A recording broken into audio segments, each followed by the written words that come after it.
트라이애슬론, 수영과 마라톤, 사이클 세 가지 경기를 한 번에 치르는 종목입니다. 철인 3종 경기라고도 하죠.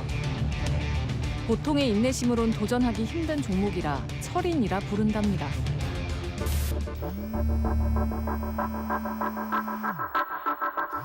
오늘 이야기는 바로 그 철인 3종 경기 합숙 훈련 중에 벌어진 사건입니다. 발톱이 났어. 아니 차 오라고. 저랑 진짜 긴 순간 1시까지 기다렸잖아. 누구에게도 말할 수 없었다는 그날의 이야기.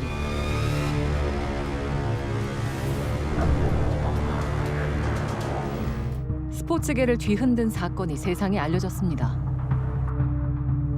사건의 주인공 지민이는 오랜 고민 끝에 인터뷰를 수락했는데요. 꼭 해야 할 말이 있다고 했지만 막상 입이 떨어지지 않습니다. 저는 철인 3종을 하고 있는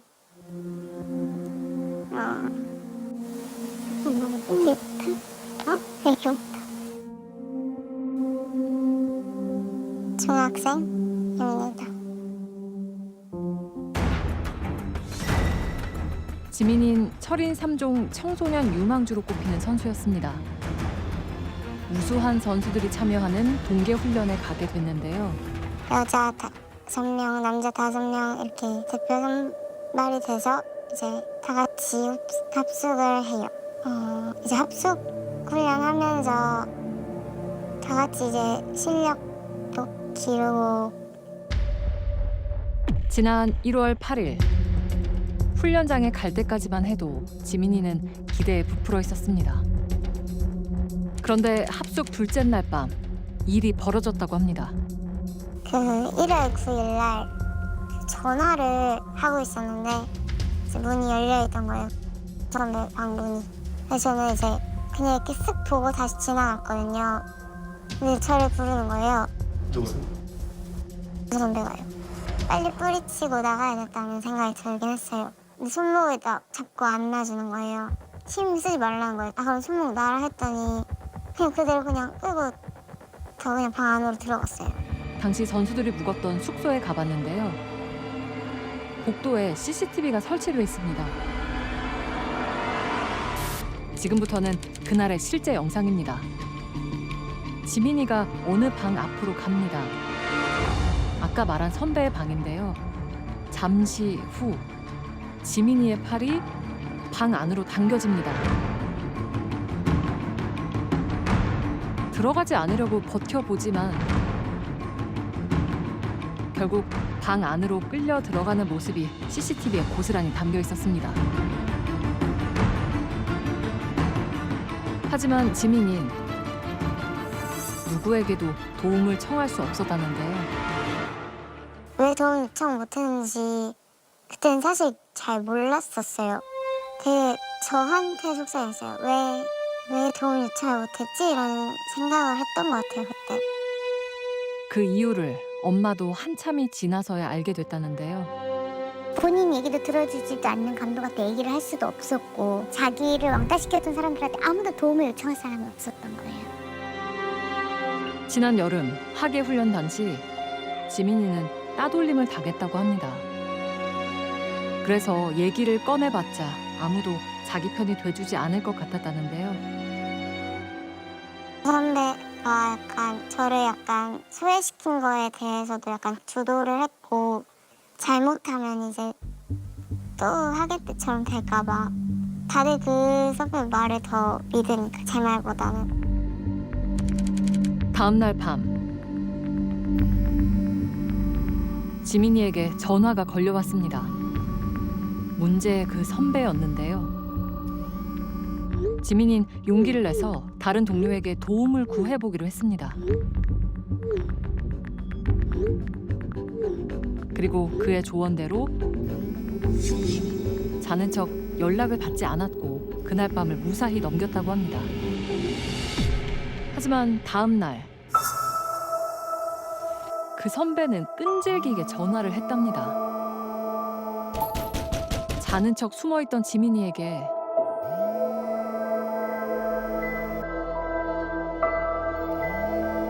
이번엔 다른 번호로 전화가 걸려왔다고 합니다.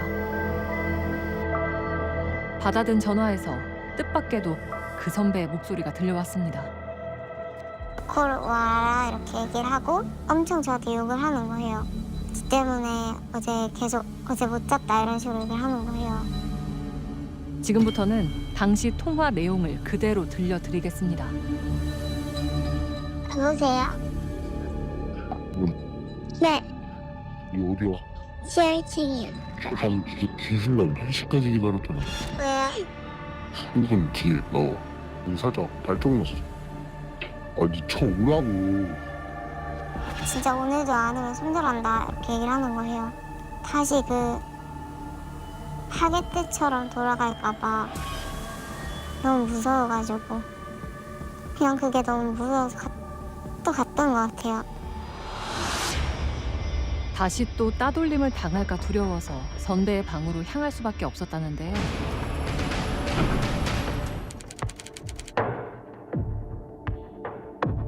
지민인 충격적인 얘기를 듣게 됐다는데요. 안 오면 사진 찍은 거 뿌려버리겠다 이런 식으로 얘기를 한 거예요. 그냥 너무 무서웠어요. 그 상황 자체가.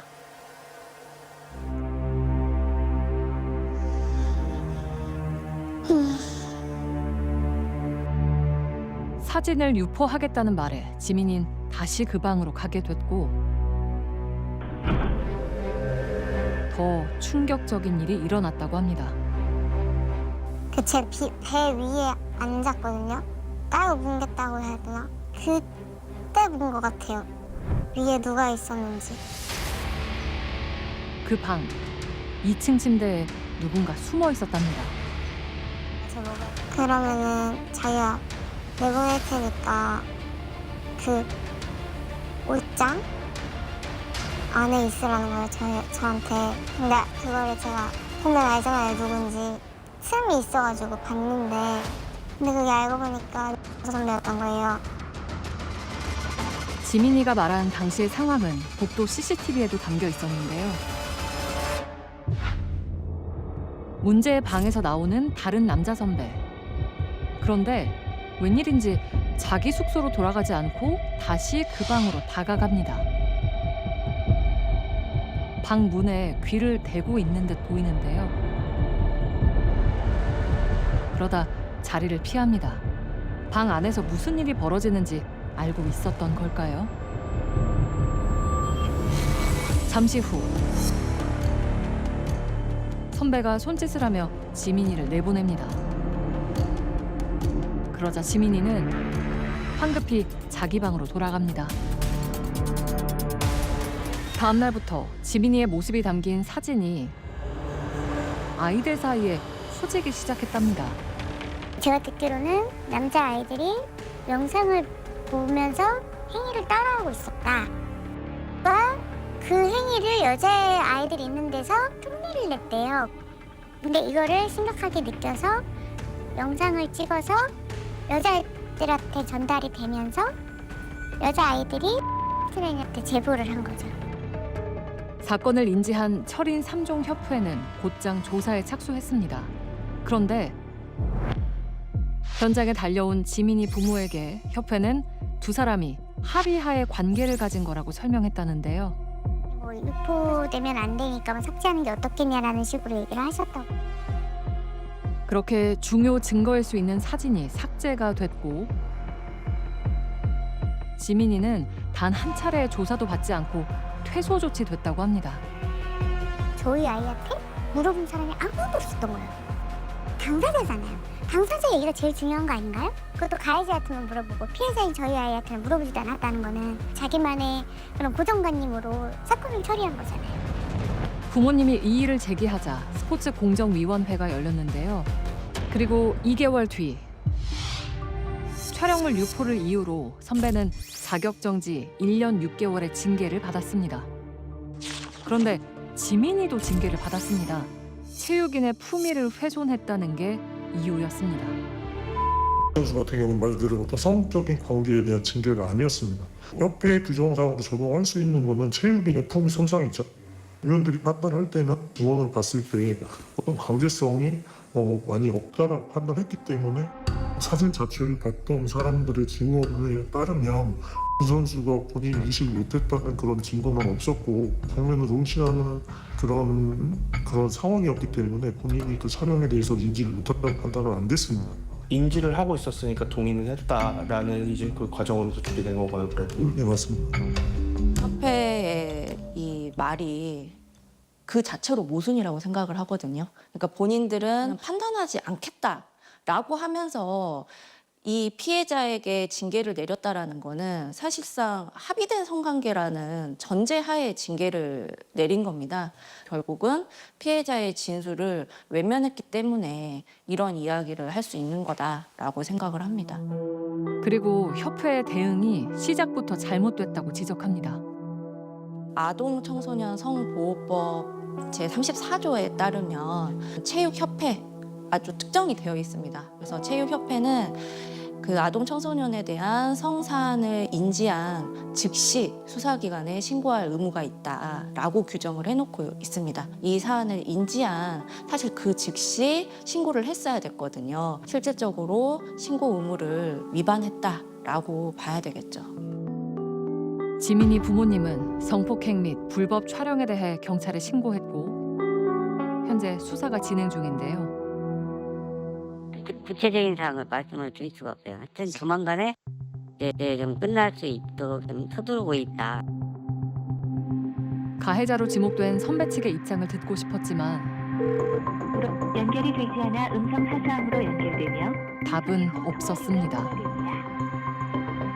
함께 훈련을 했던 이들은 어떻게 생각하고 있을까요?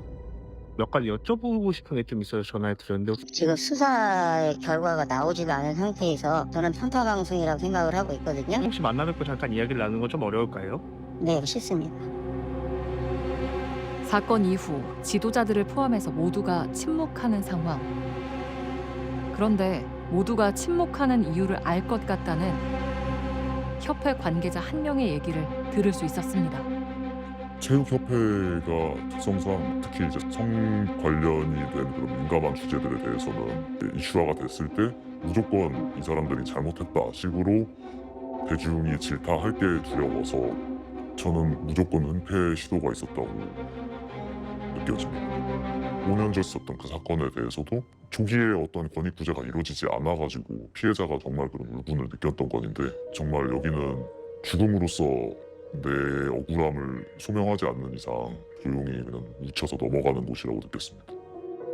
5년 전 팀 내 가혹 행위를 고발했던 고 최숙현 선수. 22살, 이제 한창인 트라이애슬론 국가대표 출신 선수의 마지막 메시지입니다. 이 선수는 닷새 전 스스로 생을 마감했습니다. 이런 아픔을 여러 경로로 수없이 털어놨지만 돌아온 건 주변의 무관심과 가해자들의 뻔뻔한 태도였습니다. 신고도 해봤지만 협회는 번번이 외면했고 철인 3종 협회의 안일한 대처도 논란입니다. 선수들이 폭력에 노출돼 있고 개선이 필요한 상황이란 걸 이미 알고 있었으면서 문제없다는 김 감독의 말만 믿었던 협회는 결국 최숙현 선수를 보호해주지 못했습니다. 그렇게 최숙현 선수가 세상을 떠난 지 5년이 흘렀습니다. 최 선수의 아버지는 아직도 바뀐 것이 없다고 말합니다. 숙현이는 정신병자고 속된 말로 남자 밝힌다 해서고 이런 식으로 해갖고 완전 경찰까지 헷갈리게 만드는 거야. 이게 아주 잘못된 스포츠 관행이에요. 관행. 취재 도중 협회가 입장을 밝혀왔습니다. 본 사건에 대해 은폐 혹은 축소 시도를 한 바 없으며 본 사건을 합의된 관계로 단정하거나 공식 판단한 사실이 없다. 사건 당시 선수의 심리적 충격을 고려하여 보호자와 협의하에 별도 면담을 진행하지 않았다. 공정한 결과를 도출하기 위해 추가 조사에 성실히 임하겠다는 입장을 밝혀왔는데요. 협회의 대응에 지민이는 어떤 마음일까요? 이제 약간 협회가 정신 차리고 더 잘 해결해줬으면 좋겠다는. 앞으로 하고 싶으신 게 있으세요? 저는 운동을 계속 하고 싶어요. 철인 3종 계속 하고 싶지만 뭔가 자신이 없어요. 그저 좋아하는 운동을 계속 하고 싶다는 어린 선수를 위해서 우리 어른들이 할 수 있는 건 무엇일지 함께 고민해야 할 밤입니다.